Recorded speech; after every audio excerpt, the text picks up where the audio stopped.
இதுக்குதான் இந்த மனுஷன் கிட்ட நான் அப்பவே தலையா அடிச்சுக்கிட்டேன். அந்த ராஜாமணியோட புத்தியும் குணமும் தான் இவகிட்ட இருக்கணும். இவளை இந்த வீட்டு படியேத்த வேண்டான்னு நான் எவ்வளவோ சொன்னேன்.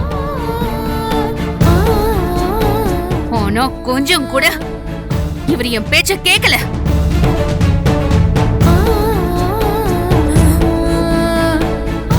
என் நண்பனோட பொண்ணு, அவ நல்லவ, அவளால எந்த பிரச்சனையும் வராது, அதுக்கு நான் பொறுப்புன்னு சொல்லி என்னெல்லாமோ பேசி என்ன நம்ப வச்சு இவளை இந்த வீட்ல இருக்க வச்சுட்டாரு.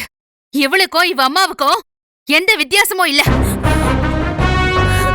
ஊருக்கு முன்னாடி குடும்பத்துக்கு நல்லது பண்ற மாதிரி நடிக்கிறதும், சமயம் பார்த்து முதுகுல குத்துறதும் இவ குடும்பத்துக்கு பழகி போன ஒண்ணுதான்.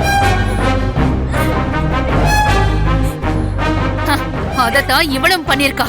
ஐயோ அத்தை, இல்ல அத்தை, சத்தியமா இல்ல, நான் அந்த மாதிரில எதுவுமே பண்ணல. ஏய், அவ என்னடி பாவம் பண்ணா உனக்கு? அவ வாழ்க்கையை கெடுக்க உனக்கு எப்படி மனசு வந்துச்சு? ஐயோ அத்தை, அப்படிலாம் எதுவும் பேசாத. வாய திறந்தாலே போய். உன்னால எந்த காலத்திலும் நம்ப கூடாதுரி. எங்க குடும்பத்துக்கு அவ்வளவு பெரிய கெடுதல் பண்ணிருக்க. உன்னோட சுயநலத்துக்காக யார் வாழ்க்கை வேணாலும் கெடுக்கிறதுக்கு தயாரா இருப்பல்ல நீ?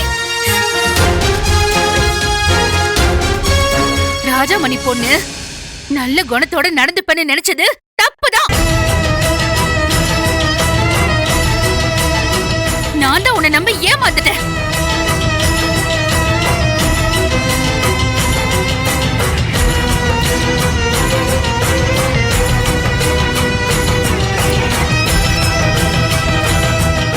சக்தி, என்ன நடக்குதுங்கன்னு புரியாம பாத்துட்டு இருக்கீங்களா?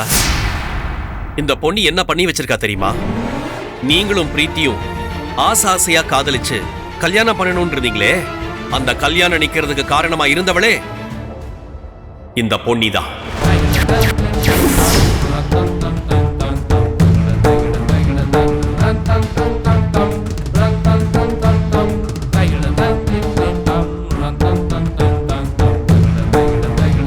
பிரீத்திக்கும் உங்களுக்கும் நடக்க இருந்த கல்யாணம் எப்படி நின்னுச்சு? பிரீத்தியோட அப்பா அம்மா உங்க பேர்ல சொத்து எதுவும் இல்லையாமேன்னு ஆரம்பிச்ச வாக்குவாதத்தால தானே உங்க கல்யாணத்தன்னைக்கு அவ்வளவு பெரிய பிரச்சனையாச்சு. இதுக்கெல்லாம் மூல காரணம் யார் தெரியுமா? இந்த பொன்னிதான்.